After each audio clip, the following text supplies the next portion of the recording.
Man insults black soldier mid-flight, then sees him featured on national news that night. The hum of the airplane engines was a dull roar, a constant backdrop to the tense silence in seat 14B. Marcus Tate, a 28-year-old Army sergeant, sat by the window, his broad shoulders pressed against the cold plastic frame. His uniform was pristine, his medals glinting faintly under the cabin lights. He was heading home to Atlanta after a year-long deployment, his mind heavy with memories of sand, gunfire, and the faces of comrades he'd lost. But tonight, all he wanted was quiet, a moment to breathe before facing the world again. Across the aisle in 14D sat Richard Hensley, a 52-year-old insurance broker with a rumpled suit and a scowl etched into his face. He'd been nursing a whiskey since takeoff, his eyes darting toward Marcus every few minutes. Marcus felt the weight of those glances but kept his gaze fixed on the clouds outside, refusing to engage. He'd learned long ago to let stares slide off him like water. Growing up black in a small Georgia town had taught him that much. It started with a mutter, low but sharp. Figures they'd let anyone wear that uniform these days. Richard's voice cut through the cabin, loud enough for nearby passengers to shift uncomfortably. Marcus's jaw tightened, but he didn't turn. He'd heard worse. He always had. But Richard wasn't done. Emboldened by the whiskey or something uglier, he leaned forward, his voice rising. "You think you're some kind of hero, huh? Sitting there like you own the place." The words were laced with venom, each one a jab meant to provoke. Heads turned. A young woman in 15C clutched her phone, her eyes wide. An older man in a baseball cap sighed and looked away. Marcus finally turned, his brown eyes steady but burning. "Sir, I'm just trying to get home. I don't want trouble." His voice was calm, measured, but it carried the weight of a man who'd faced far worse than a drunk on a plane. "Trouble?" Richard scoffed, standing now, his face flushed. "You're the trouble. People like you don't belong in that uniform. You're no soldier."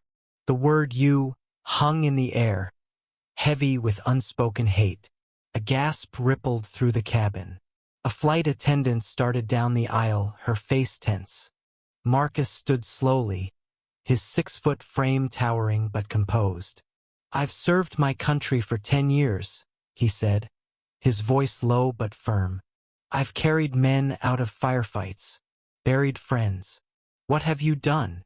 The question wasn't an attack, it was a quiet challenge, one that stripped Richard's bluster bare.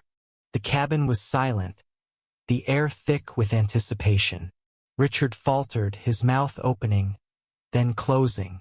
Before he could respond, a new voice broke through, a soft, trembling one from 14F, the window seat beside Richard.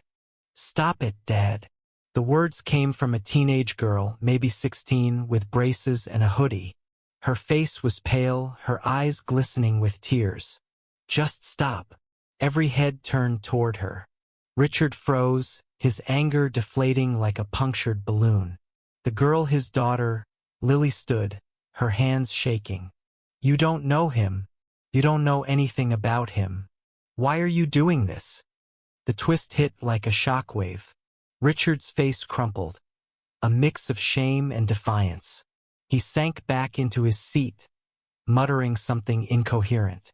Marcus, still standing, looked at Lily, his expression softening. He gave her a small nod, a silent acknowledgement of her courage, before sitting back down. The flight attendant arrived, issuing a stern warning to Richard, but the moment had already shifted.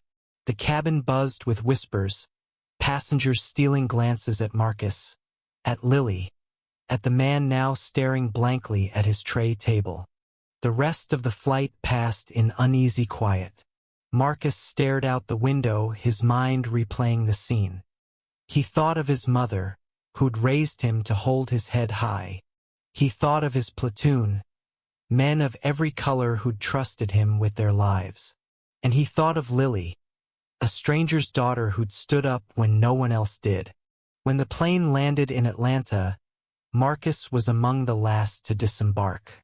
As he stepped into the terminal, a woman approached Hema, producer from CNN, there to cover a story about a local soldier's return. "Sergeant Tate," she asked, her smile warm, "we'd love to talk to you about your service. Your story's inspiring." Marcus hesitated, then nodded. He wasn't one for attention, but maybe his story could mean something to someone. The interview was brief but powerful, aired that night on national news.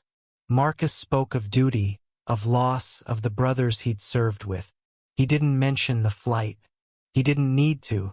Back at his hotel, Richard flipped on the TV, his hands still shaking from the flight. The screen lit up with Marcus's face, his uniform sharp, his voice steady. The headline read, "Local hero returns after saving lives overseas." Richard's stomach churned. He saw Marcus's eyes again, not angry but resolute. He saw Lily's tear-streaked face, her words echoing, "Why are you doing this?" For the first time, he felt the weight of his own words, their ugliness laid bare. Lily sat on the edge of the hotel bed, watching the same broadcast.